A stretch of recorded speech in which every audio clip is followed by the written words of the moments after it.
Ladies and gentlemen, this week, in honor of the spookiness of Halloween, we're going to start out with a horror month. We are talking Poltergeist, one of my personal favorite horror movies. I think it's great. I think it's funny. I think it's well written. I think it's well acted and well filmed. Wonderful. Wonderful, wonderful. Listen to me get a lot of things wrong about this episode. We also have a new panelist you haven't heard before, Brittany, who is she'll tell you all about it. Go see her at Netherworld this season. Also, finally, if you are listening to this and you have not rated or reviewed us, do. If you are listening to this and you have not joined the Patreon, do. We are covering the new Bond movie this week as it comes out. The movie will be released tomorrow. The podcast will be released on Monday. Please listen. Please get it. And the only way you're going to get it in full is if you join the Patreon. Thanks, guys. Also, really quickly, guys, before I forget, Matt Quinn, regular panelist, one of the main contributors to our website and to our social network, is going to be signing books at Telltale Books in Atlanta on October 30th from 1 to 3. So, go out and support him, get a book signed. It'll be great. Thanks, guys.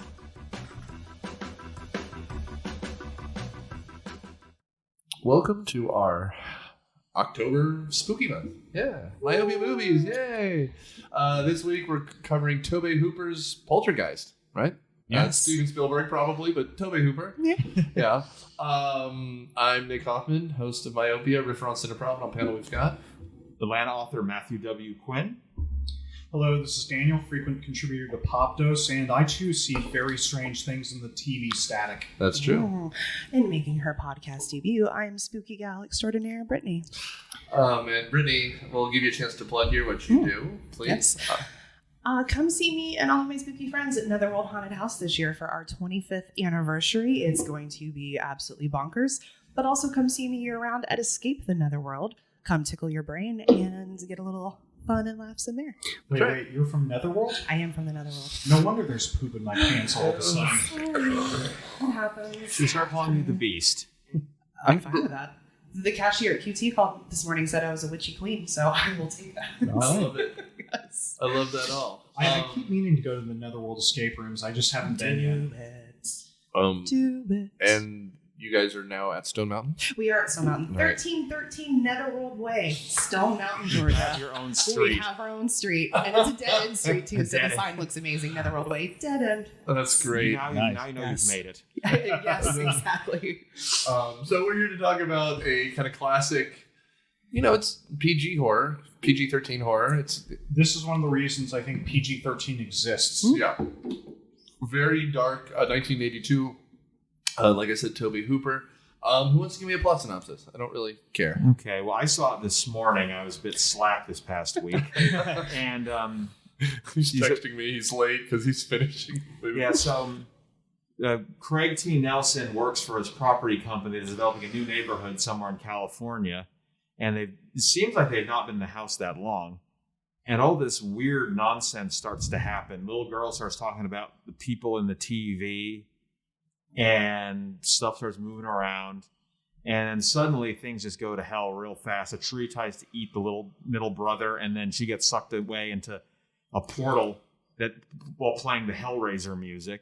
Like it sounds like the music when the Cenobites show up. Yeah. And so they bring in a bunch of parapsychologists and a very short woman with a very strange voice to get their daughter back. Tangina. All right, well, we can stop there before Matt gives away the whole story. Well, They didn't move the story. Well, basically, there's a poltergeist in this house. Yep. It kidnaps the youngest daughter of Craig T. Nelson. And who's playing his wife in this movie? His wife is Jo Beth Williams. She can sell Jo Beth this. Williams. She was great. She's great. She's great. so good. They hire some Ghostbusters who are apparently from the local university, and then Zelda Rubinstein shows up as like a psychic medium to try and get their daughter out of this poltergeist hellscape she's been sucked into. Yeah, one of the ghost hunters looks like either a skinny Kevin Sorbo or 80s Stephen King. He looks very much like 80s Stephen King, and he's eating because that's the joke. Hence the nosebleed, 80s Stephen King. That's right. Jo Beth Williams, you may have seen in another movie with a black poster, Poltergeist 2. Oh, yes. And then 2 tan movies, Kramer versus Kramer and The Big Chill. Ooh, I hate that. The latter. The Big Chill. Oh, it's the terrible. boomeriest mover that's ever boomered. Terrible movie. Terrible. So, I mean... So does it smoke weed and sell out to the man? Kind of. That's exactly what it is. Like, No, there's it's a bunch of 40-year-olds wondering why they're still not smoking weed and telling off the man. It's got a very young Jeff Goldblum in it. It's pretty good. I like it. Lawrence Kasdan. It's not pretty good. Nick is lying. Oh. William Hurt, Glenn Close, Tom Berenger. Everyone's favorite dad, Tom Berenger. Stop touching yourself, Nick. He's rubbing himself dramatically. We're talking about Tom Berenger. I am.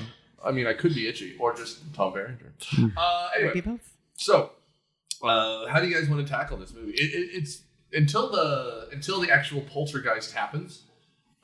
We have I don't know. They're setting up. It's a kind of standard suburban neighborhood that's where all horror movies took place in the 80s. Well, it's very reminiscent of E.T., those opening shots of the suburban neighborhood. You don't say very Steven Spielbergian. Spielberg. Yeah. Okay, so It's almost like he had a hand in the movie. I was going to say, almost. and I will get this. At the time, Tobe Hooper was not really a person yet. He becomes Tobe Hooper more later. No, He'd already done Texas Texas had already Chainsaw out? Massacre. Yeah, That was yeah. late 70s. Like 78 to 79. Was that it? 79? It was Okay. 74. Oh, even earlier. So the whole story is whatever Tobe Hooper was doing, Spielberg didn't like it. So he came in and directed large parts of the movie, which was at the time against the Directors Guild of America because he was doing Close Encounters at the He was same doing time. E.T. E.T. E.T. is the was same filming thing. like 15 minutes away. So he would be on set every day, essentially looking over Tobe's shoulder, which is why Tobe, like Kobe beef, stayed mostly in the independent realm. He didn't like these big studio movies. Well, after this, he went over to our good friends at Canon Films That's right. and did Life Force and Invaders from Mars. Oh, Life Force is so bad. Anyway, Stay tuned. maybe we'll see. I will always cover a canon movie because they actually will just blow shit up. Well, I'd go with Texas Chainsaw Massacre 2 if we're going to do Tobe Hooper's Canon stuff. That is something. Anyway, sorry, Brittany. Go Oh, ahead. just dropped out Mosley. You dog, Nick. Which is the one with there's one with Matthew McConaughey. Oh, that's the Next Generation. That's supposed to be bad Yeah. because they didn't even release it until Matthew McConaughey was in Dazed and Confused. No, he was in, I think, Amistad or Right. A Time to Kill or something like He that. all of a sudden was a huge. Right. He was a leading man. And the only way they were allowed to let it out was if they kept their faces off the poster or something like that. Like, can you imagine being that ashamed of him? Well, I mean, I could imagine. Yeah, Yes. Being that ashamed. honestly, yes. Okay, so how do you want to go about this? Well, I think the weirdness starts at the beginning of the movie because the little girl is like touching the TV. Yeah, it's a very patriotic opening. Like the very Yeah. opening scene is very patriotic because it's the channel is going off air, so it's playing the national anthem as the family is just the dad's asleep in the chair, mom's asleep, the dog is wandering around like sniping snacks from everyone that's left food laying around. And Yeah. when the static comes over, when the channel goes off of the air, Carol Ann wakes up and comes down the stairs and she's like, "What?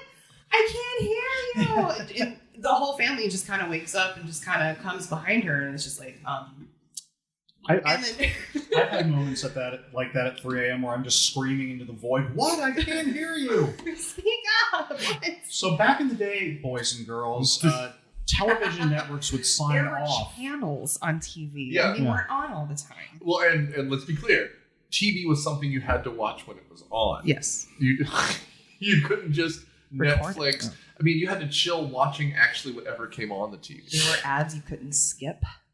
God help You us couldn't all. pause it. It was a mad world. I know. Let's not talk about how they'd censor the movies they showed. That's true. Yeah, as the elder millennial here at 37, I don't remember the national anthem, but I remember everything else.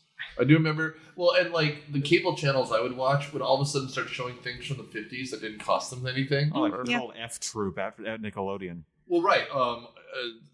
I Love Lucy would come on as Yes. well, and I mean, Then So it would this- be infomercials And you would Right. hear like the love songs of the 80s. Oh yeah, infomercials. Yes. Oh god, what was that one album that was all smooth jazz? It was like Tranquil Moods or something like that. Pure Moods. Pure Moods. And That's the one. But I had that CD. I found it on Spotify and I was just like, I did too. Oh. It's like instant core memories. Music starts playing, and like, wow. Yeah. What's interesting about this movie, though, is this was a year before Videodrome. Yeah. Yeah. So this is the first movie I can think of. Well, Cronenberg, excuse me. that I can think of where the TV is something that's horrible because it's been around for a generation at that point. Well, I mean, this movie, and we can get into this because we're going to also talk about Killer Clowns from Outer Space later this month. And Killer Clowns from Outer Space is about nothing. And I love that. It's kind of about like how adolescent things and like teenagers growing up, but it's about nothing. Yeah. This is very clearly anti kind of Reagan America, middle class, suburban streets, and like essentially medicating yourself with things like TV. And, you know, the best scene of that is, I think it's the second night we see them. What are the parents doing? They're smoking weed in the bedroom while reading a Reagan biography. Yep. Yes. Which is great. That is a great moment. That's a great juxtaposition of like, we hate we're young conservative yuppie types and we're still smoking weed and putting those people in jail. And it's great. It's great. But yeah. Also, and this was hilarious to me, the family has a golden retriever, which, speaking as someone who had golden retrievers growing up, they are master thieves. So that scene of the dog stealing potato chips, checks the next room, got this from this kid. And then, at one point, I think the big sister is feeding it waffles under the table. That is so accurate. And it's great. I mean, and so we're introduced to this kind of, very sweet suburban life. It's not like an initial scare, really, but it's setting up that something's about to happen with a kid talking to the TV, but not crazy, just weird, creepy kid thing. Yeah, she's little. It happens. But again, I relate. The dad's asleep in front of the TV. He was there last night. And then, the mom's kind of comes down. Kids are annoyed by it. Next day happens. Well, the next day is weird because they find that their pet canary's dead, and then the only death in the movie is Tweety. Nobody else dies, just Tweety. Canary in the coal mine of hell. Yes. Wow. Yes. Thank you, Matt. Did you write that down? I see what you did there. I gotcha. I don't know. I'm pretty sure that one ghost hunter guy that tears his own face off and it turns to be a hallucination. I don't think he made it to the end of this movie. No, he doesn't come back. No, he's like, Marty will not be returning. He crawled into a bottle of whiskey and never came back the other end. I do want to push back against Brittany. There are two deaths in this movie. First, the canary. Second, that wonderful six-pack of beer that falls off. He's like riding his bike while balancing the flat of beer. And if you watch Brooklyn Nine-Nine, that's Hitchcock from Brooklyn Nine-Nine. Yeah, some of the kids trip up his bike with they're chasing him with the little RC cars. Either way, that genuinely made me upset. That is true, yes. Yes. That is also... The other thing that's great about this movie is it's actually fun. That scene, first of all, they're picking on an old drunk, which... sympathies. But he's then running in with the beer spraying everywhere, and they don't... hoses Dana down, and she's like, hey! but they don't stop. The game is still going. You can't pause it, so they're opening the beers and trying to drink them as they're hosing. And then they get into a TV signal dance-off with the neighbor. Because his kids want to watch Mr. Rogers. Like, Mr. Rogers cuts on the TV, and they're like, who is this? Because they're watching one of the football games. And it's a battle between the dad and the neighbor, like back and forth with their remote controls, like football, Mr. Rogers, football. And it's just so ridiculous. Now imagine putting together, won't you be my quarterback? It's a beautiful day on this gridiron. A beautiful day on this gridiron. I'd watch that. I'm not a football fan. I would watch that. Brilliant, Daniel. Yes. I needed a drink after that. But yeah, I mean, what we're trying to set up is two things. It's something Wes Craven does very well, the horror of the suburbs, right? Which is that there are people right there, but you don't know them as well as you think. And you could be in your house this close to a neighbor and still have no control over your life. Things could be going on. And the most we get outside the home is that your daughter's been out sick. Yeah, she's got the flu, right? And that's it. And the interaction between them is often hostile. They're fucking with a TV signal. Their neighbor doesn't mow his yard anymore, right? That's what it is. Well, he does seem to have all his buddies over for the game. Yes, Yeah. but they don't live there. Yeah, the cars are on the street. So that means they didn't walk over. That means it's like you guys. You're hanging out here. You're not my neighbors. You're just friends of mine, right? Yes. Like that's what we're talking about. And so the idea that something that horrifying could be happening in your own home and the neighbors have no idea, that's your Wes Craven influence, right? Well, I guess this is as good as time to bring this up as any. I don't find ghost stories and ghost movies scary. I think they're ultimately too positive to be scary. Oh, you are such a broken man. This is such a good movie, and you're wrong. Well, I mean, it's within the universe. I'm kidding. Within the universe of this movie, that means there's an afterlife, definitively. Yeah, totally. And there is. Which is a positive message, I think. Well, and to me, see how to get there, though, because they're just stuck in limbo and they can't go into the light. And they're just demons. there, and they don't know they're dead, apparently. And they're trapped in a world of strawberry jam. Yeah, But they are. dude. It's true. It's very sticky there. I mean, but it's the same mindset that I have to get myself in for, like, The Exorcist, which I love. But it's like, you have to believe in a very kind of medieval version of Catholicism, and you just have to buy it for that world, right? It's true, but once you get into that mindset, once you see something like The Exorcist, you realize, oh, well, if Satan and hell exist, then God exists. So how is this scary? Well, it is a battle of good and evil, though, and that's what's going on here, right? Yes. And, sorry, I didn't mean to cut you off. But, like, no, but, like, she is on this path, and there is also clearly a hell, because we see that demon face come out, and that's when Craig T. Nelson shits himself, because he just goes, that skeleton thing in the second ghost attack. Yeah, when the door opens, Like the and big, like bendy legs. Well, while I've she's seen trying that to get thing into the kids' before. Not like bedroom. a stock 80s ghost monster. I think a lot of the effects they use for this movie get reused. Oh, yeah. Because when did the first Amityville Horror come out? Late 80s? Mid 80s? Late 70s. Also Yeah, 70s? Because there are elements of that here. This is done better, because that first Amityville I don't particularly care What for. this is a feature-length remake of that Twilight Zone episode, Little Girl Lost. That's true. Yeah. But credit where credit's due, of course, to the late, great Twilight Zone show. I don't like the new one very much. Night Gallery's okay, but, the original Twilight Zone had some incredible stories. Yes. He told exactly a 45-minute story. I think this does a good job expanding it. Though I always forget how it ends. We'll get there. Brittany, you have notes. I do have notes. So the mom, as we mentioned earlier, the one true death in the movie, aside from the beer, Tweety dies. The mom is, going around cleaning the kids' bedroom. The two younger kids, Carol Ann and Robbie, share a bedroom. Packed full of Star Wars memorabilia, by the way. Yes. Product placement everywhere. But she finds Tweety in the bottom of the cage, and she's just like, shit. Like, I love that that's her reaction. Like, like crap. So she tries to go to the bathroom to flush the bird, which I don't know how that would have Burial worked. at sea. Yeah, but she's Burial just at like sea. the dramatic, like she's holding it over the toilet, not even just kind of like chucking it in there really fast. Like she's just like placing it gingerly into the toilet. And Carol Ann's like, Tweety! Like she's so upset. And so she wants to have a funeral for Tweety. So mom gets it's totally her stash box. Like Yes, it's it a cigar is. box, but it is her stash box. And Carol Ann even is like, Tweety doesn't like that smell. And she's like, well, Tweety's dead.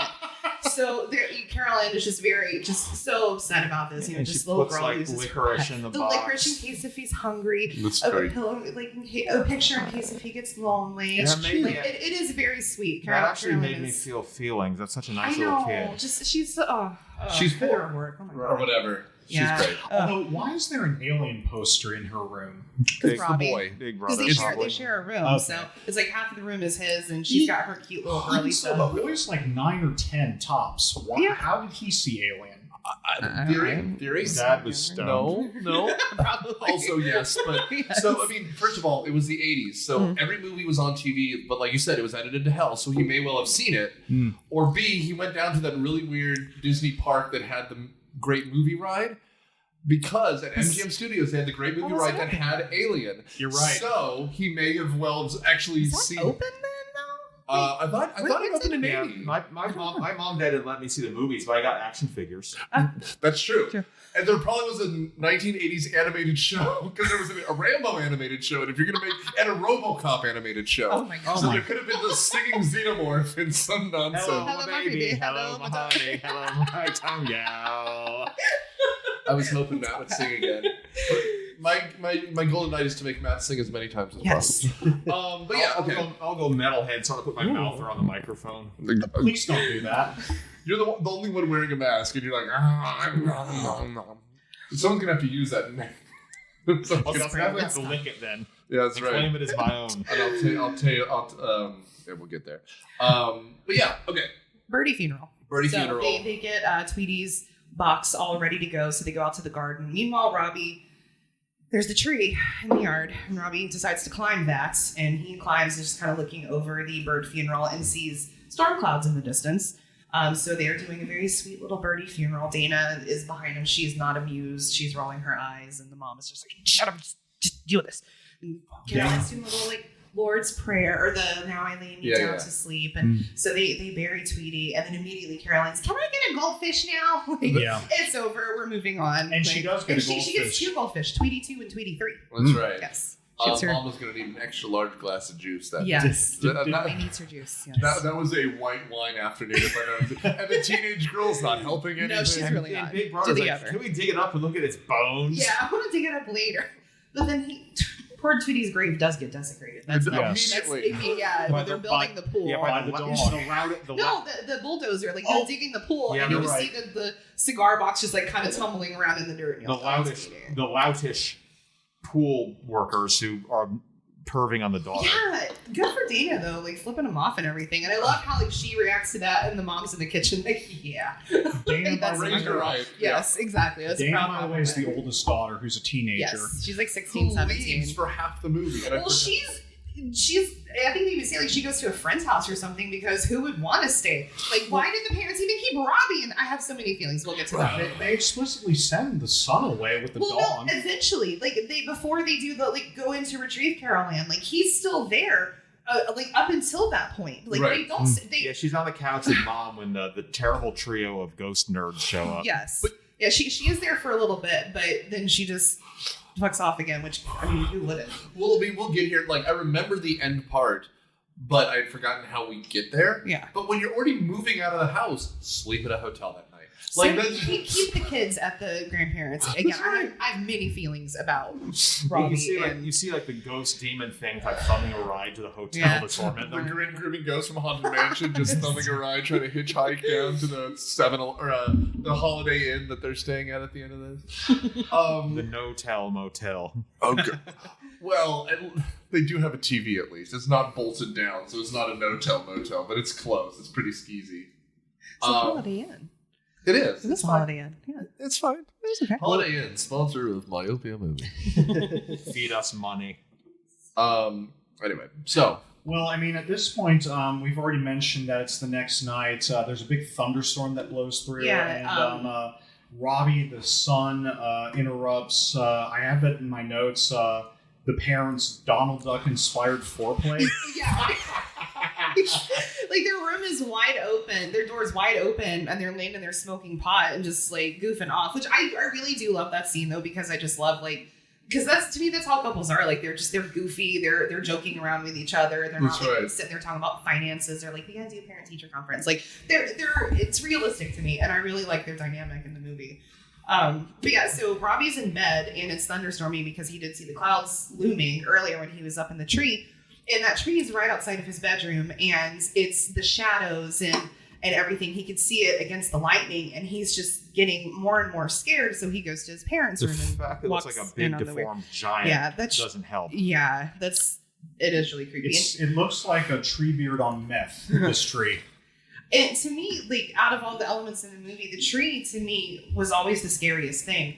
Because I feel like everybody has had a weird tree outside of their bedroom at some point. Oh, yeah. You see the shadow, a car drives by and the shadow shifts, and you're like, oh my God, was somebody out there, or is that the tree? Or the wind catches it and it taps on the glass, and you just really have to stop and think oh, okay, no, it's just the tree. And it is just a tree outside of Robbie's room, but it's horrifying. It's a horrible tree. It is the evilest looking tree. It really is. Very menacing.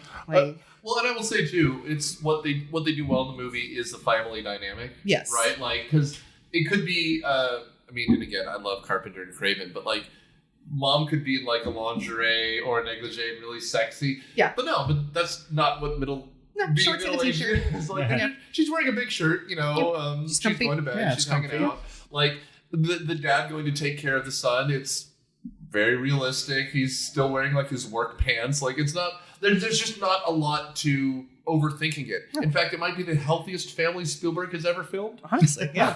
Well, the father's there. That's right. It's very unusual. This is a novelty for a Spielberg movie. But yeah, it's great. This is also the scene, though, where we once again get the static and the hand coming out and they're Yeah, here. because the kids, the storm gets worse. Like the dad is trying to show Robbie, like, just count the between the lightning flash and the thunder, and you'll see it's moving away. So Robbie's like, okay, he's all confident in bed, and he's counting, and then it just cuts to the kids crammed into the bed, the parents' bed, like, which is I thought was super cute and funny. That's very funny. But then again, national anthem, patriotic, everybody's saluting, and then static comes on, so Carol Ann gets up there, and you do see the hands, and it pings into the wall, and then they think it's an earthquake, and they're like stuff's coming off the wall and everything, and then they're here.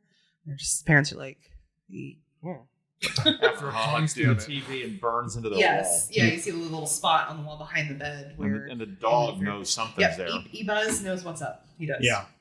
Okay, what kind of name is E-Buzz? It was a Dan Aykroyd character on Saturday Night Live. That's right. That's Oh, right. Okay. No, it's Yeah, I didn't. I was wondering if it's named after Buzz Aldrin, but then where's the E come from? wasn't it the no? That's not the Coneheads, but it is. It's an SNL character. Yeah. You have stimulated me. He eats a condom. Well, the next is the kids at breakfast, where we get one of the scariest shots in this entire movie, and that's Gene Shalit on the kitchen TV.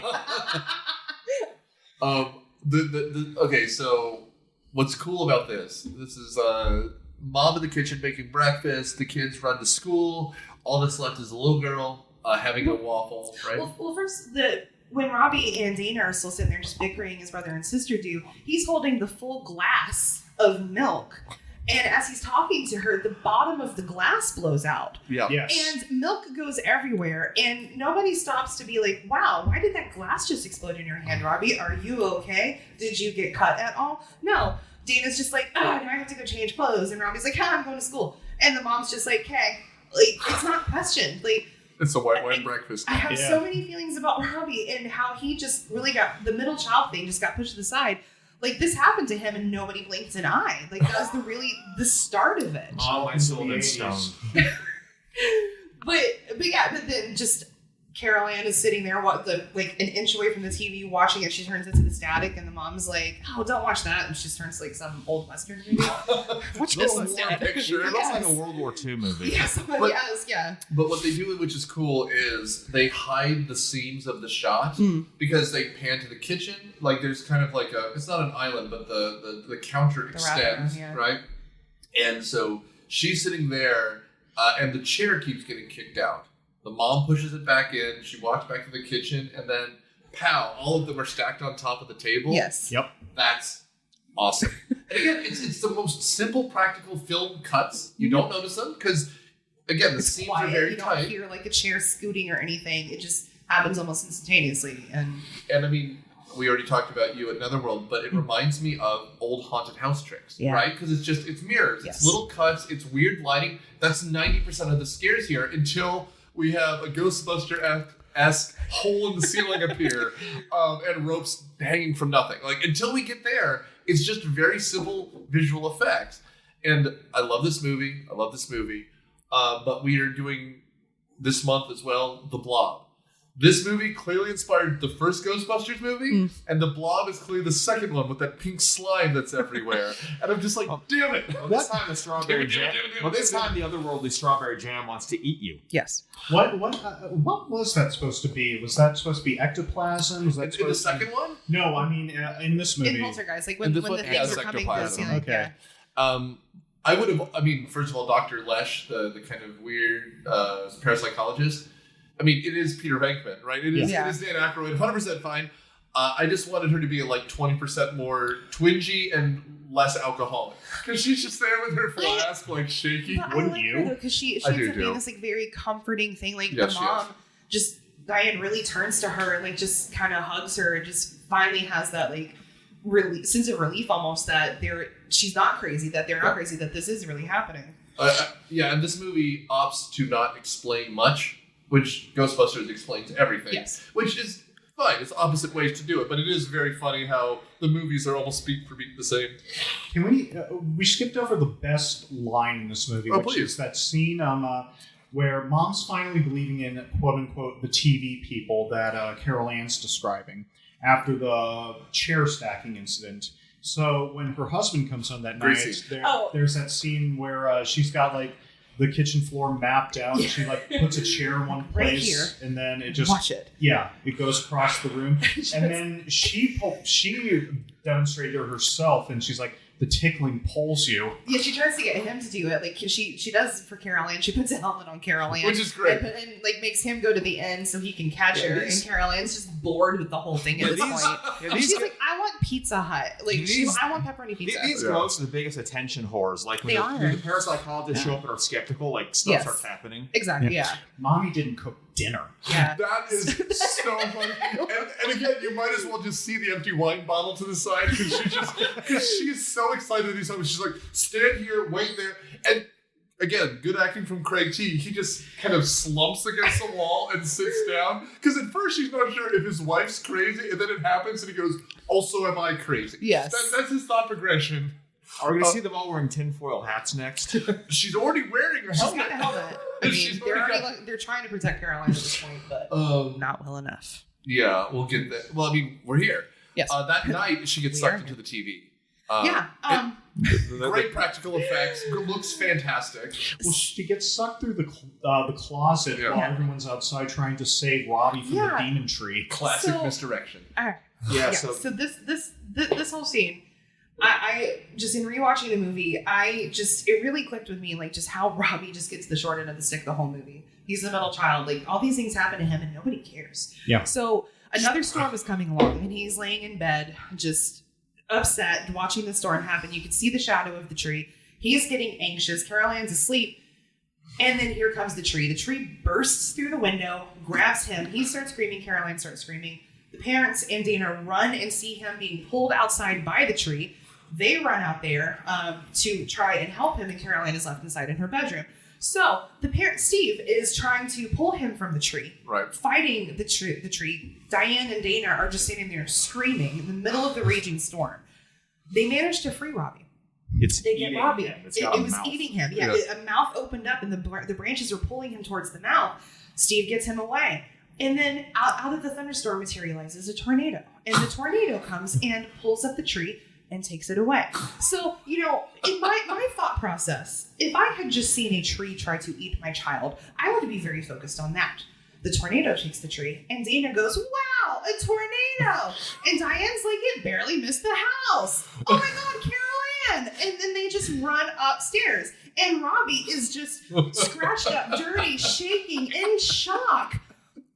And they never mention him in the tree again. This horrible traumatic thing happens to him, and they really are just like, all right, well, now we gotta look for Carol Ann. You know what? You might as well say, son of a gun, the weather in Southern California. Crazy weather we're having tonight, isn't it? And like, I was talking to my fiancé about this, and he was like, well, I mean, that is pretty crazy that a tornado just came out of nowhere. I'm like, no, it's not. There was a thunderstorm happening. All this was happening. It is not out of the ordinary for a tornado to materialize in the middle of a raging storm. To be fair, characters ignoring traumatic tree incidents had already...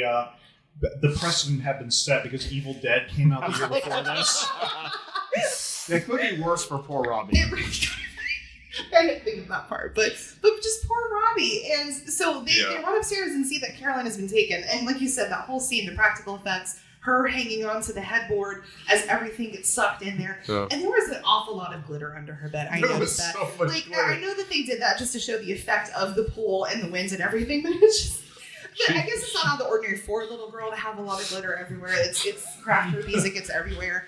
But everything's getting pulled in. She's hanging on for dear life and then gets pulled in. And she had been at drag night at a dance club the night before. I mean, yeah, Jesus. That's why there's glitter. I'm pretty a nerd to horror movies. The scene where the brother nearly gets eaten and Caroline is dragged off to the Cenobite sound cues was particularly unsettling. It was. I mean, that whole scene, there was so much going on. And again, like just the parents just really just ignore Robbie when it happens to. Because even I watched the second movie too because I saw it was available, and even in the second movie, after the house gets sucked into the earth, they're living at Diane's mom's house, and her mom is like, "So just tell me what happened." Huh. And her mom's like, "Well, first the canary died, and then the chairs started moving in the kitchen, and I thought that was really cool, and then Carol Ann got taken, like." Where? What son? Poor Robbie. Oh, that's so funny. Oh, just as when for Robbie Robbie. was born, maybe she had to quit her job. Apparently, that's it. Yeah, just. The other thing I was thinking of, Tim Burton probably must have loved this movie. The whole creepy tree thing reminded me so much of Sleepy Hollow, right? Because that's where it's all based around. And there's that weird creepy scene with the axe, and there's just blood coming out of the tree. Yeah. As you do. Yeah. But anyway. Well, at this point, Carol Ann's been kidnapped. They hired the literal Ghostbusters, who are utterly worthless. I think the only thing useful they do is share a flask with Mom. And the chief Ghostbuster talks way too long in a really low whisper sound. Her and Zelda Rubinstein do a lot of monologuing. Oh, she comes later, and she's the best part. And it's so funny because she's all you remember about this movie. Right, and she's phenomenal. She's not in it for that long. No, she's really not. And you forget that. Oh, child, this house is clean. Also, her name is not Zelda. That's the actress's name. Her name is Tangina. Right. Tangina. And she is a little person. She's like 4 feet tiny, nothing. Yeah. And so when the tall, angular Jo Beth Williams is talking to her, she has to practically get on her Come knees. down here. I'm going to get a crick in my mouth. Have you ever seen Behind the Mask, Rise and Fall of Leslie Vernon? Not. Because she's in that movie too, and there's this scene in there where the whole thing's kind of weird. It's pretty much about how this wannabe Freddy Krueger is setting himself up as a wannabe Freddy Krueger using a local town legend, and this hot 20-something-year-old blonde is meant to be the final girl. But then there's the scene of Zelda as a librarian going, "Oh, well, 30 years ago, there was a big fire." I forget what it was, but it's like this. The blonde one's like near 6 feet tall, and then there's Zelda Rubinstein. And there's actually a shot of them walking next to each other, and Zelda's barely in frame. It's so funny. Well, but she steals the show, and it's really funny because again, the original Ghostbusters are people who are used to ghost activity being like they record an empty house for 12 hours, and there's a footstep sound. There's the Marty guy, he's like, yeah, there was we were at this place where a Matchbox car moved 10 feet over the course of 7 hours. I got it with my time-lapse camera.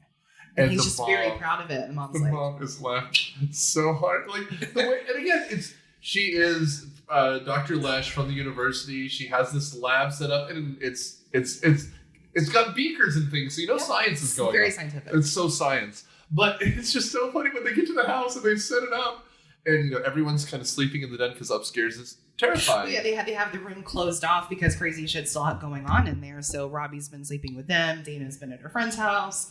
But again, it's like The Shining at this point, where Mom's just smoking a cigarette and they're like, "Yeah, go see it. Just go touch the doorknob." I wonder how it doesn't really specify too how much time has passed. Like if it's been a couple days or if it's been a week, because at this point, the boss references, "Well, your daughter's not been at school today." Yeah, but they know at this point the family knows the pattern of what's been happening in the house. Like when they're sitting at the table and the lights blink, they're like, "Did you see the lights blink?" And she's like, "It'll happen again. Like it comes in pairs." Like if they're so nonchalant about it, and like something slides across, and the guy's like fumbling with his camera, and the lens cap is still on, and she's like, "You gotta be faster than that in here."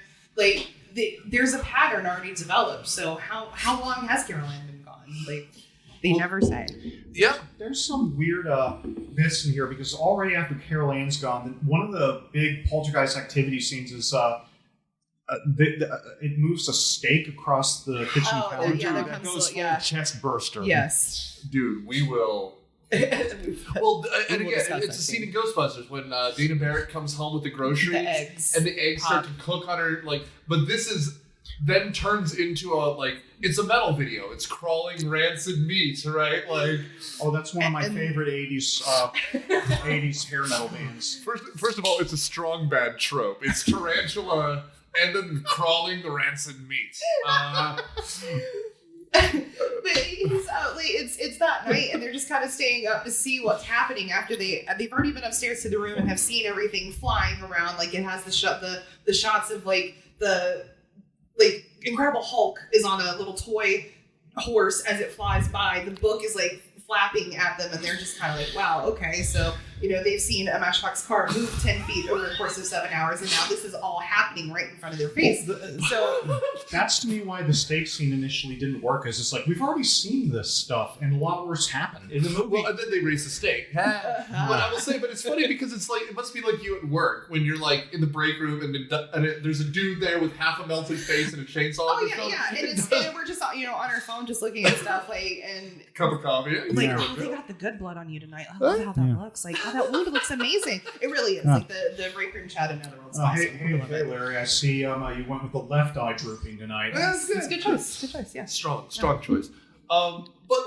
But yeah, so they're watching. By the way, he's like, "Hey, buddy, can you watch this stuff for a second? I'm gonna get a sandwich, or I'm gonna get a snack. I'm gonna get something to eat." Yes. And by the way, he just opens the fridge and takes out a steak, That's which just is sitting in the fridge. Well, just people are always stealing their food, like the construction workers. Like, like sniping the coffee and the tomato sauce through the window. I'll give him credit for courage when she catches him. She's like, "It's good coffee."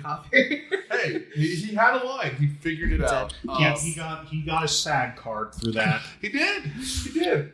And it's funny, too, because I'm sure there was an audition for construction worker, and it was just a bunch of guys named Biff who shows up like, I can play rivet guy, concrete guy. I was concrete guy in the last movie I was. But yeah, so we have the nerdlinger goes in, he grabs an entire steak, which, again, was probably dinner for tomorrow. And the chicken leg. Yeah, chicken leg he's eating, and then I think he put something in the microwave, too. But as he's grabbing a pan to heat it up, the steak starts to crawl, and then it explodes with maggots. It's like something out of the steak starts like imploding, but then he drops the chicken leg and he looks down at it, and he got lost boyed. Like, there was maggots in the chicken leg that he'd just been eating. So he gets all sick feeling and runs to the sink in the laundry room. This is where we get the most famous scene in the movie, which I had never seen this movie all the way through before I had to watch it for this. But, I'd known about this scene. That's the scene where the guy hallucinates himself tearing his own face off. And it's like something out of Indiana Jones. I was going to say, this is the Spielbergian scene, because he drank from the wrong cup, and he's just, and his face and his eyes are sticking out, and you get a crypt keeper kind of like, ah! Well, I mean, though... Don't look, Marion. Close your eyes. Practically, though, and I do like practical effects, but this kind of looks like that one Lou Reed music video where he does the same thing. Which did it come before this or after this? Ooh, I think it came after this. So there you go. But it's funny because the head, you can tell when it's him and when it's not, because the head kind of lolls. The way it's moving around is so bad. And it has the first shot is his cheek is starting to come across, and it's definitely him in makeup. Yeah. And then it cuts to the sink of the blood in the sink, and then he come back up, and it's like fake head. Yeah, and it's just such I love practical effects, but this is just it's so bad. It's so bad, but I love it. Because it is. He's like, essentially at first he's wearing a dead a layer of heavy putty makeup. Yeah. And he kind of sticks his finger into his chicken. You're like, hey buddy, what you gonna find in there? And then it pans down, and there's just raw chicken hitting the sink. And you're just like, someone had fun. There was a PA who had just a blast one day. Who's dipping chicken in marinara sauce and fucking it. That's some good second unit directoring. That's right. There was just a vat of tomato paste and chicken. He was like, and then for some reason that guy leaves the movie. Who knew? Yeah, well, he leaves the movie, and then the son Robbie leaves the movie in the scene after. We have to finish this scene. To his grandparents' house. We need to finish this scene because he comes screaming out of the kitchen, and the dude has not been watching the monitors, and he goes. And then the ghosts are actually visible. The ghost parade, they start coming down the stairs, and it's just like the orbs and just kind of the aura looking. And all those guys in those funny 19th century hats. When they watch it on the monitor, you can see the actual forms of the ghosts, and they're just like, who are they? And then all the jewelry falls from the ceiling. And that's when they realize, the point in the ceiling, there has to be something to that. But also, just to backtrack a little bit, I'm sorry. Before everything with Marty happened, when they're sitting there at dinner, Dr. Lush is talking about the difference between, she's like, you might have a poltergeist because I don't think that this is a classic haunting. And I'm like, what's the difference? And she said, the poltergeist, like, they're short-lived. They attach to a person and basically just terrorize the person for a little bit and then they're gone. A classic haunting follows a place and it can go on for a long time. So just in thinking about, like, you know, off the top, you see what's going on and you do think it's a poltergeist. Like, yeah, that makes sense because it popped up out of nowhere. They're really just, obviously they have something against Carol Ann and Robbie, but we don't care about Robbie. No. But after you learn about the graves and everything and the grounds that they are on, is it a classic haunting? Or is it a poltergeist? Well, I mean, my thought is immediately when you say that is that boss is going to just build another house on that spot at the end, right? Right? Yeah. Like, and it's going to now have a pool, and so it's worth more. And it's not an actual Native American burial ground, as I thought it was. No, I think that's Amityville. Yeah. Yeah, it's the second one goes into it a little bit more. Well, and a movie that this borrowed heavily from, which is The Shining, which is also on a native burial ground. Yes. Right? The Overlook is supposed to be on one. Yeah. Right. But In again, fact, there were, I believe, they said when it first opened that local tribes would attack the hotel. right, and there was just like wave after wave of dead construction workers, which is part of the thing. But this scene in particular reminded me of The Shining. Like, oh, they're having their New Year's Eve party because the guys have the hats on and stuff, and they're just walking down the stairs. I'm just so afraid. But again, I will say in some ways, I love The Shining. Nothing against it. Yeah. This feels scarier to me because, again, it's just a suburban house, right? Mm-hmm. With horrible 70s wallpaper, but it's still just a suburban house, as opposed to, you can tell me that, you know, an old church or a cathedral or a castle or a giant hotel is haunted. I can avoid it.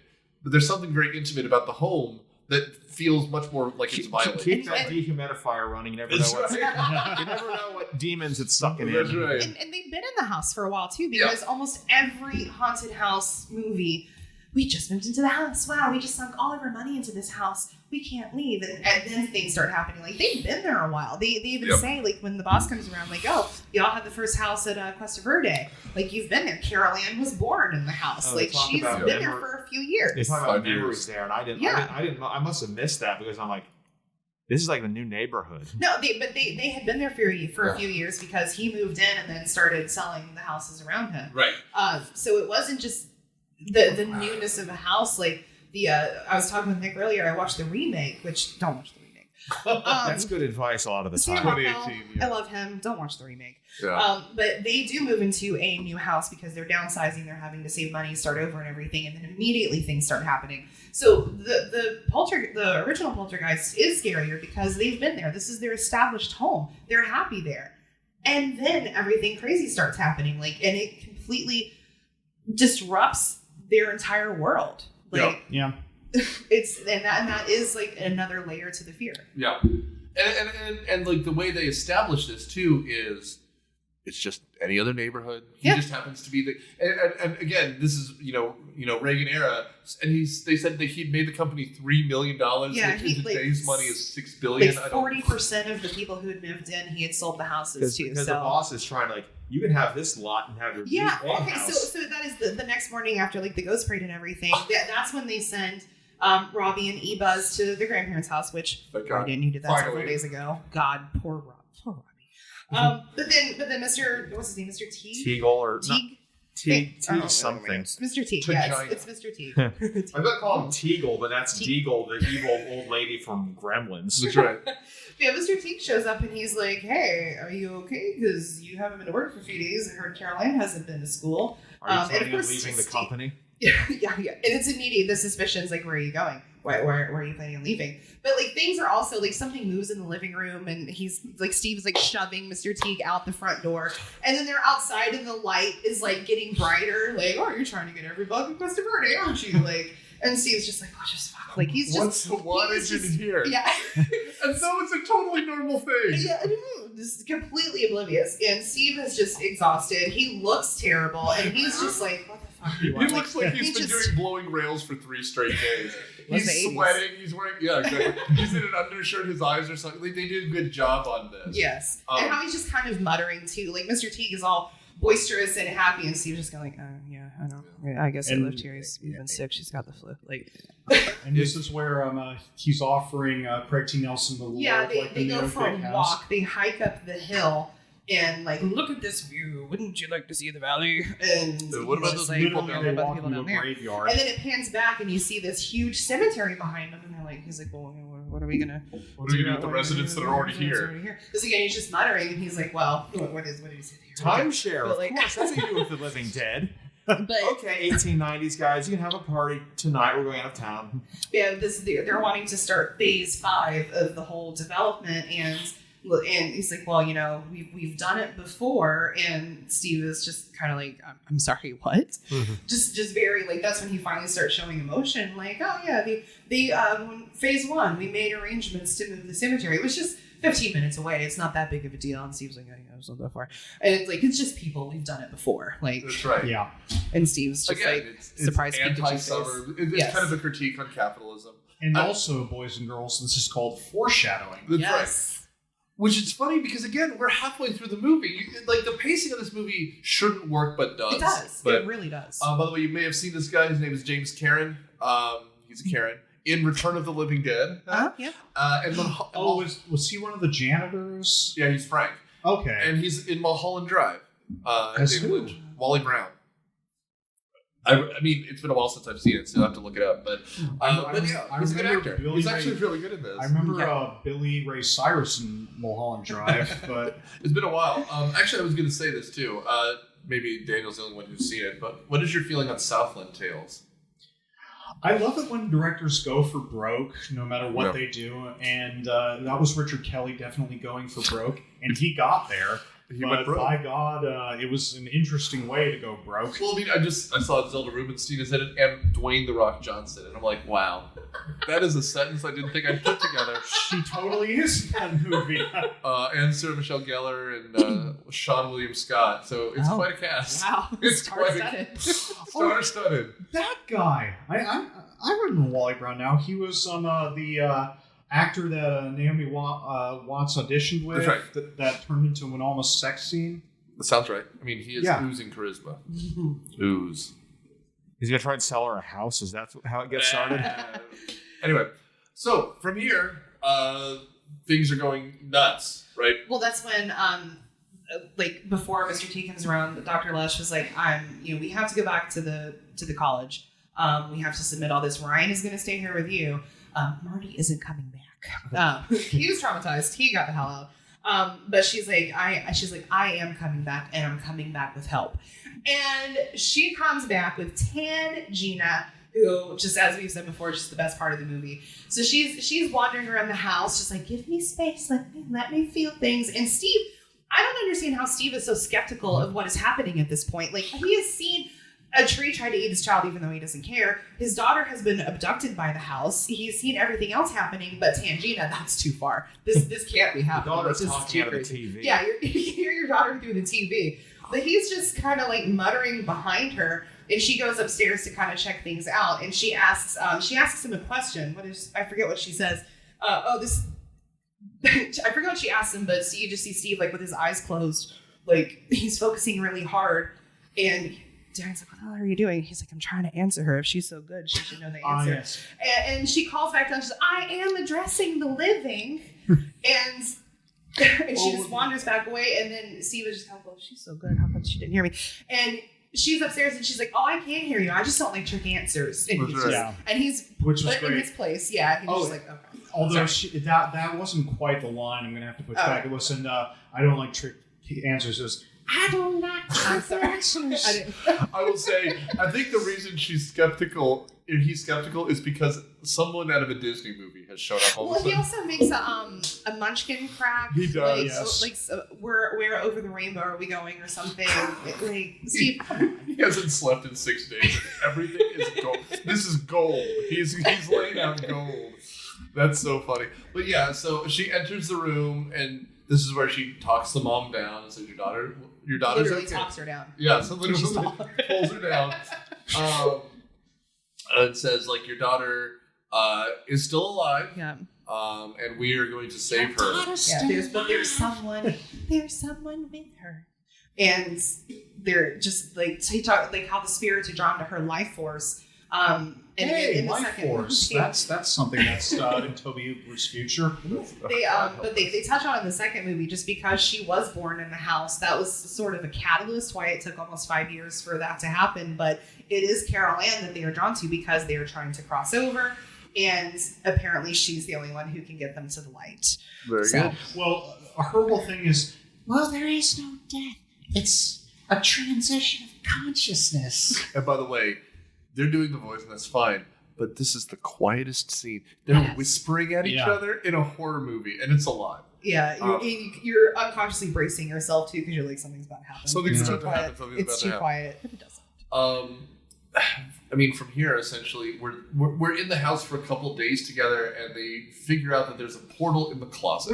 Where the jewelry fell from the ceiling, and then Tangina sees because that's where she was in the bedroom. They pull from the closet, so they set up the experiment. They get the tennis balls and write the numbers on there. So Tangina goes up there and like chucks the tennis ball through the closet, and Brian is downstairs and he catches it and he's like, "That's my handwriting," because he's the one that wrote on the tennis ball. So now we know. I'm still in this movie. Yay! but just Well, barely. And by the way, this Played is where part they well. go from a haunted house at like Disney World to a haunted house at like the county fair, because this is just light and smoke effects coming out of the closet, and a fan is blowing Zelda Rubinstein, and she's like, "Ah!" Well, I mean, to be fair, I'm sure a big enough fan could make Zelda Rubinstein airborne. Blow Honestly. over the rainbow. In fact, Yeah. But yeah, so they throw the tennis balls, and they're like, okay, so this is the area between worlds, and they have a plan that involves a rope. Yes. And I don't know what the plan is, really, because they seem shocked when someone ties themselves to the rope. Well, I mean, it's the little girl lost thing from the Twilight Zone, Yes, where exactly. Aaron has to go into this other realm and get their kid back, and then everyone else is going to just pull on the rope to get them out before the... Well, in the Twilight Zone, it's before the world seals. In this, I really don't know. I do love the conversation between Diane and Tangina because, like, Tangina starts getting the rope, and Diane's like, "What are you doing? I'm going in after her." And Diane's like, "Well, she doesn't know you. She won't come to you. Let me go." "Well, you've never done this before. Neither of you." "Okay, you go." She's like, thanks, I can do the sequels now. But it's also, I rewatched my daughter's favorite episodes of The Simpsons, or the Treehouse of Horrors. Yes. Watched the 3D one where Homer goes into the 3D world. Which was also based on the Which little girl lost. But Homer has the line, he goes, "Are you going to help me, or are you just going on and on?" Because that's what's happening. Like, they're talking for 10 minutes, and you hear the girl screaming, and it's just like... And then the Yeah, parents- because there's something else in there too. Yeah, because the bad spirit's with her. But then, like, before Diane goes in there, her and Steve have to stop and make out for a few minutes. Oh, God. Before, and you're just like, pressing issues. Yes, you love each other, but quick peck and go. Just get in there. And I will God. say, if Close Encounters is what he was filming, that shot is very Close Encounters of the Third Kind, because there's the white behind them, and there's just the silhouette. It's very much, you know, walking up the spaceship ramp. I Or wonder, E.T. I wonder how much your statement, Hannah, describes their sex life. Okay, quick peck and go. Yeah, let's get it over with.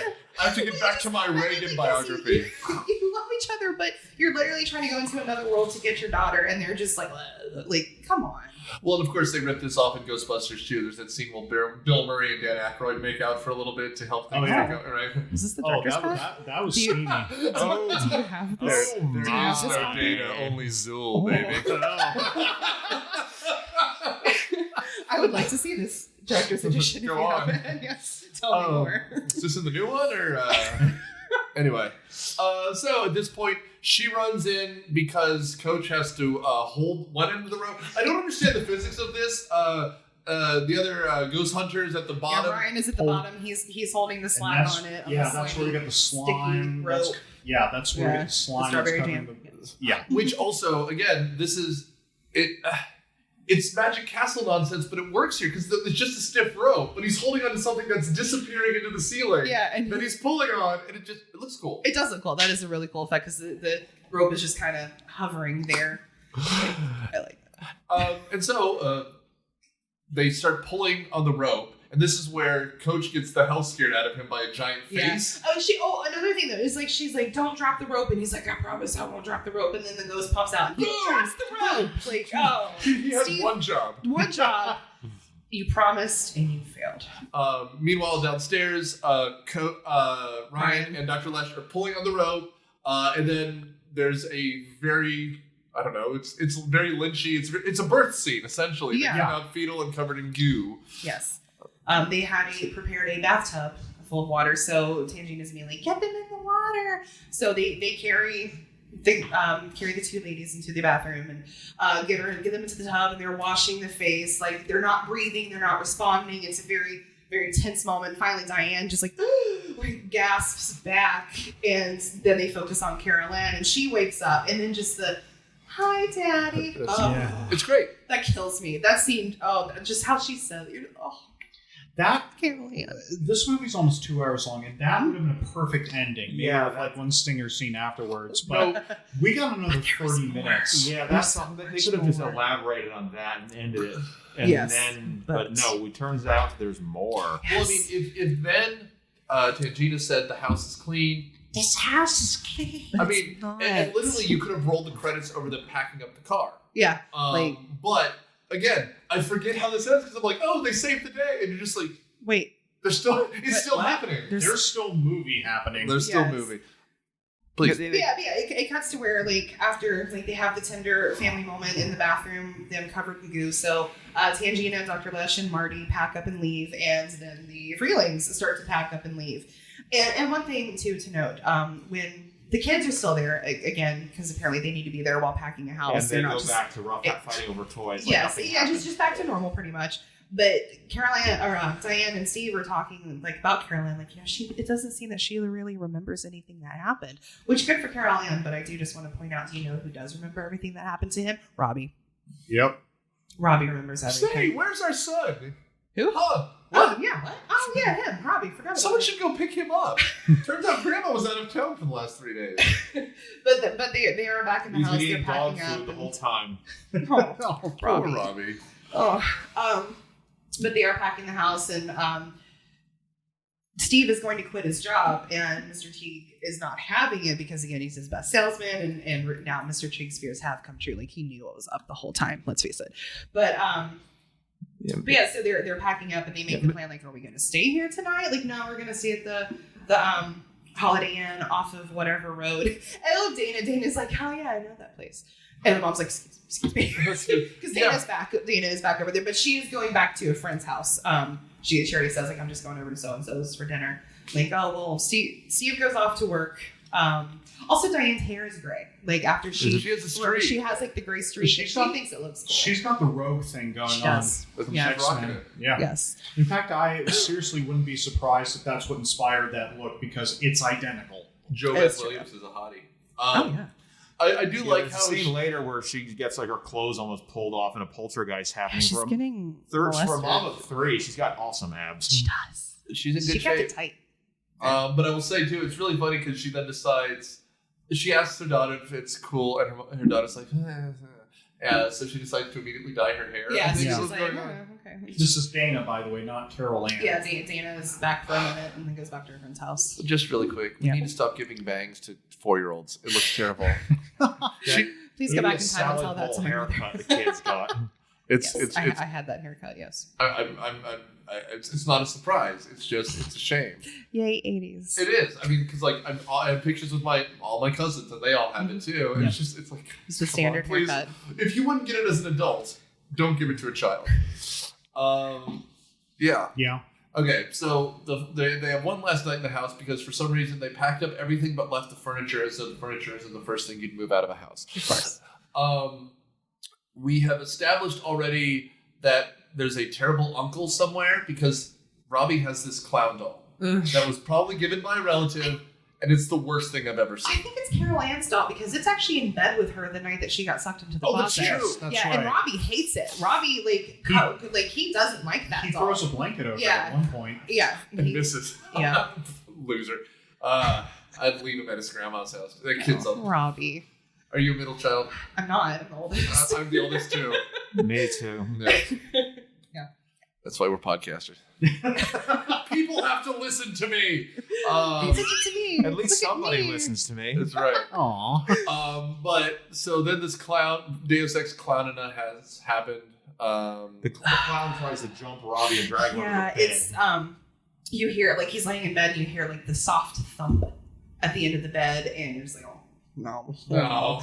So Robbie looks and of course the clown is not in the seat. So it's such a great shot. Just still, I know it's coming and I'm still like, every time. Like he goes under the bed, he looks under the bed and it's not there. And then he sits up and the clown is immediately behind him and wraps his arm around. I call this Chokey the Clown on Twitter. Yeah. But just, we haven't really talked about like the whole like curse thing of the poltergeist, but in filming that scene, the mechanism in the clown puppet messed up and he actually started getting strangled. Like he was turning purple. And like I think it was Steven Spielberg was like, wow, that kid can act. and then they see him turning purple and they're like, oh, something's wrong. And they had to actually save him from the clown doll. That's right. Like, he was really getting choked out by it. That's funny. Yeah, and then he proceeds to dismember the he clown. tears that shit apart, which is great. Good for Robbie. Just take all that anger I'm out. still focused on Chokey the Clown. I know. And Toby Hooper said, no, I'm not going to be the next John Landis. And he's saved the kid's life. This I think came out a year before. Oh, so we could have been. Oh. There we Could've go. been a very different That thing. would have been the first John Landis. Yeah. Well, I mean, Toby Hooper looks like made-for-TV Steven Spielberg at this point, The too. non-Indian Mexican equivalent. Doesn't he? Oh my God, he does. Well, he passed away. He died passed like away. a couple So years ago. Yeah. these days he's looking like the people in the coffins that erupt from under the house during this sequence. Well, we'll Yeah, get there, actually, because that was real skeletons. Yes. Yeah, because meanwhile, Mom is just wearing, I guess maybe her husband's old football jersey or something, and shirt and underwear. Looking and then, smoking hot. Yeah. And then she starts flying around. Well, she's blow drying her hair, so she can't really hear anything that's going on because she's got the hair dryer on. And then she goes and sits on the bed and gets like pulled down onto the bed, like she's being held down. It's like the her freaking shirt. entity. Yeah. Well, and shirt's flying up. I appreciate she's like shoving it back down, like stop it. Like, Spielberg movie. I'm a married woman. Ghost, stop it. But then just I love that effect, like no matter what movie it's in, but she like starts sliding up the wall and across the ceiling, like in Friday or Nightmare on Elm Street, like just that. I love any movie that's in. I'm just like, welcome to suburbia, bitch. Now, do you know how they did that scene? It's a rotating room.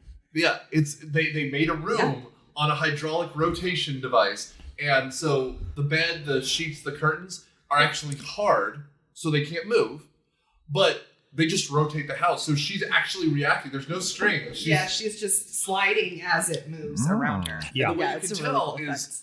the actual the shirt moves kind of oddly from what it was, so they had to put a wire in it so it would hang down like she was hanging from the ceiling. But otherwise, they're rotating this room. That's why it looks so good. Mm-hmm. That's them Spielbucks. Lionel Which Richie. fantastic. Lionel Richie later did the same thing. Well, you can rent the Poltergeist house now, so you can dance on that ceiling, girl. Okay, there you go. But yeah, Feel. thank you. Again, I got this. Yes, it's been a very musical episode. So, well, at this point, after that whole scene with the mom being Freddy Krueger, she ends up in the area where they were digging out the pool, and that's because the closet vortex opens up again, like this time much bigger. So Caroline and Robbie are hanging on for dear life. She finally breaks away, and she tries to get to the room, and that's when the big ass scary beast thing comes out, and she's just, I love that look of her screaming as the wind's blowing back is just such an iconic shot. I love that so much. And she's just like, not my kids, just like trying to get to them so hard. But the house is quite literally fighting back. She can't get to them. Like she falls down the stairs, tries to run back up. She grabs the banister. She gets shocked. And then she ends up outside somehow. I don't. I think she's trying to get help from the neighbors. Yeah, she does. She's screaming at the shitty neighbors. Who I think is the ones that neighbor. Well, it was like Bob or Hill or Bill or something. Like I can't remember. Like a B. because they go see them if they've experienced anything else weird. And and then the mosquito. They just talk about mosquitoes the whole time. It was such a weird. It's something. It was weird. But she is in this. Again, this is Southern California. It rains 4 days a year, and for the last month they've had a hurricane. Yeah. But so the pit has been dug out for the pool, but there's no workers. There's nothing. It's just a mud pit. A pretty deep mud pit too, because Steve went swimming in it earlier trying to find Caroline. Yeah, the first time Caroline went missing, she was, oh my god, the swimming pool! And So she slides on in. She's pulled in, and there are and she can't climb out because it's muddy and slippery. And then skeletons start grabbing at her. And you mentioned the curse earlier. One of the things is it was cheaper to get real human skeletons than it was fake human skeletons. So all those are human skeletons. Well, they did the same thing in Texas Chainsaw Massacres. This definitely was not the first movie that they used real skeletons in. Because even going back to silent horror films and black and white horror films, it literally was cheaper to just go to a medical supply store and be like, I need a skeleton. So because the cost of the plastic and the mold and the work to do it, it was just not worth it. So there is an episode of there's a show on Shudder called Cursed Films. It's a great series. There is an episode about Poltergeist, and they do talk about it. And I actually forget who it is talking about, but they're like, look, it's not actually cursed. Everyone wants to talk about the bodies. If it really was the bodies, then shit would have been happening to all these other movies. Look at this movie, this movie, this movie. It's not the bodies, but it is still pretty freaking creepy to be in a mud pit with torrential rain pouring down on you, as an actor, not even just the character, and then just be in a mud pit with actual corpses next to you. It's the suburban zombie apocalypse breaks out. Yes. Well, and again, it is incredibly weird and very naked. She's in her pajamas. Yeah. She's freaking out. Dead people are touching her. And the neighbor, who is not far away, takes forever because they are still far away. The suburbs are you have to go around the fence, come around the back. They had to get an umbrella before they came out. But he pulls her out, and they're just kind of standing there staring at her what's happening? And then you can see the crazy lights happening upstairs, and she's like, my children, help me get my children. And they're like, no. We don't walk away. Typical suburban neighbors. We did this. That was enough. You're on your own with your kids. That is your responsibility. That's right. Well, this is also where we get the scene with Craig T. Nelson, I think right after, shows up at the house with the lights, and his boss is there, and it's like, you moved the headstones, but you didn't move the bodies. Yeah, Diane finally gets to get the kids. Your kids are being dragged into the Sarlacc hell. Well, Diane does get to them. It has that stretching hallway effect, and she runs forever to get to them, and she finally, grabs, was it Robbie manages to reach out. She grabs Robbie. Carol Ann grabs onto Robbie too, so it's the human chain. And she finally works and pulls them out into the hallway away from the vortex. Right. And gets them downstairs. And that is when Steve is pulling up with Mr. Teague. And the caskets start raising up. It's not just the bodies this time, it's the whole ass caskets are popping up and on the car and then And the portal looks like an actual throat with a tentacle in it. It does. It's good. It does, yes. On Twitter, I say this is a Sarlacc from literal hell. And you know what? Because you mentioned it, Richard Edlund, who did the special effects on this, did the Sarlacc. Oh. He actually worked on Jedi, and so it's the same dude. Looked more vaginal than the Sarlacc, but just generally. But at this point, he gets, like you said, you move the tombstones but not the bodies, and you're like, well, what brought that up? Oh yeah, the coffins are literally and Mr. Teague is just the expression on his face, it's the expression of a man who knows he's going to get sued. I don't think he cares about literally anything else that's happening. He's just oh shit, I got caught. Well, in the movie, what's that one of the Butabi brothers, and they're always going to clubs? Night at Roxbury. Night at Roxbury. The guy shows up at the wedding because he thinks if he shows up at the wedding, he won't be sued. That's right. But that's what this is, though. You're right. Yeah. This is because this is the end of a movie that's critical of middle class capitalism. Yep. You have to end with the guy who's not. It's really I'm in so much trouble. It's not. Yeah. It's not that ghosts are real. It's shit. No. There goes that. And then Dana shows back up. Yeah, she's like... Her friend drops her off, and she's just standing there, what is happening? Dana, get in the car. Focus. Don't just stand there in the street screaming. Get in the car with the rest of the family. Well, you do realize she's been having another movie. She's in a rom-com somewhere for half of this. She's hooking up with a boyfriend, and she's renting hotels. She had a whole John Hughes movie elsewhere. And then she shows back up. Back up to this, oh, man. Yeah, so they finally... They start pulling away, but she finally jumps in the car. And poor Robbie is just screaming that the house is coming. And then just that wonderful shot, like the lights, everything shooting out of the house. Mr. T gets blasted by one of the spirits, which good. Neighbors are all standing outside, like coming out, like what is happening, and then there goes the house. Yep. It implodes. It just sucks in on itself and it's gone. Just the empty lot is left. We end on a great joke, which is they go to a hotel room, and there's no words. Just exhausted. Because, by the way, this family's destroyed. There's no family left after this. There's nothing left. And then you see Craig T. Nelson take the TV and put it outside. Yeah, just pushes outside and shuts the door. Which, it's funny, it's good, it's a great way to end it. My thought was, over the credits, you should have just seen a bunch of for sale signs coming up on the neighbors' houses. That would be funny. And in part two, like, they do go back to that neighborhood because they have to go back to see, like, whatever was under the house. And it is, like, the whole neighborhood is just abandoned. Yeah, everything is gone. Because everything of course you would. Again, if that house across the street vaporized, I'm like, well, I'm out. Yep, we are moving.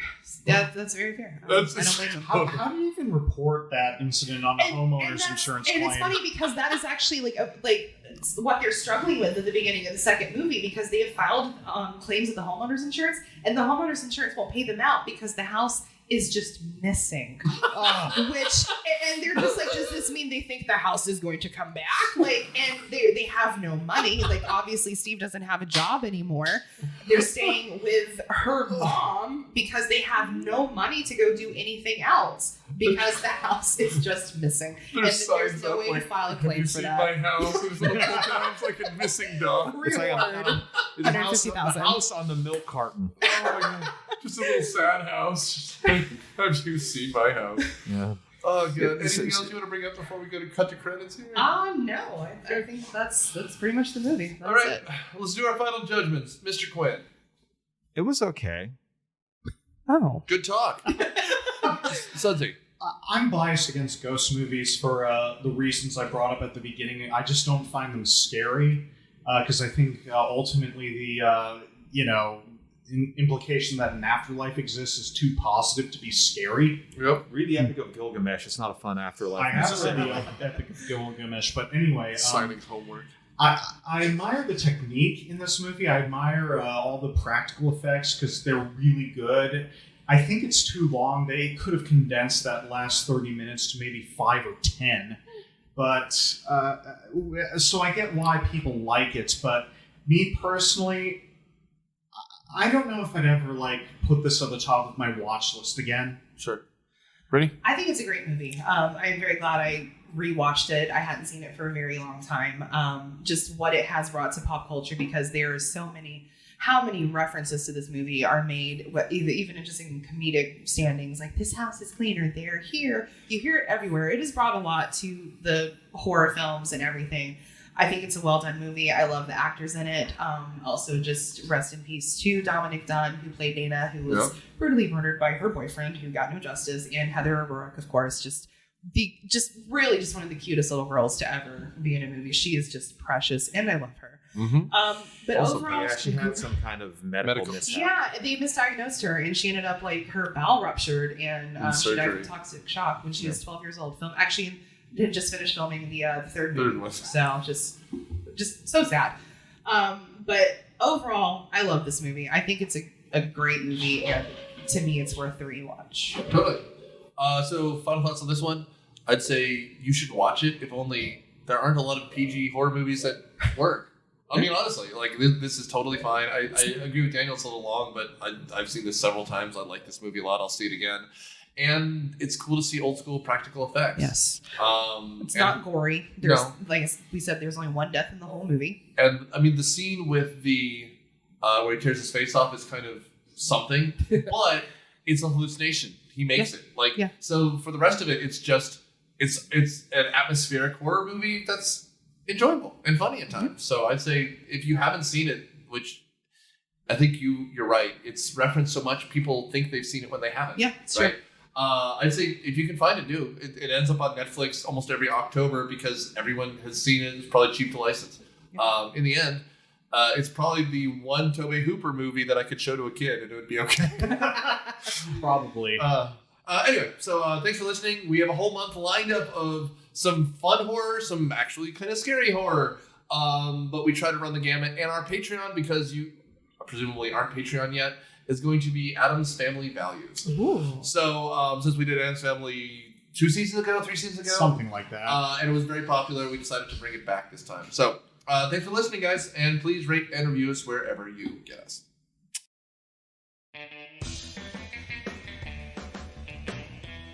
Myopia Movies is produced by Nick Hoffman and Daniel Settis. It is hosted by Nick Hoffman and Daniel Settis. Mission Briefing is hosted by John Copsey.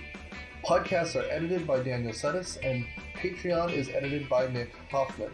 Our engineer is Nick Hoffman. The theme song is Surf Shimmy by Kevin MacLeod from Incomptech.com. Licensed under Creative Commons by Attribution 3.0 license.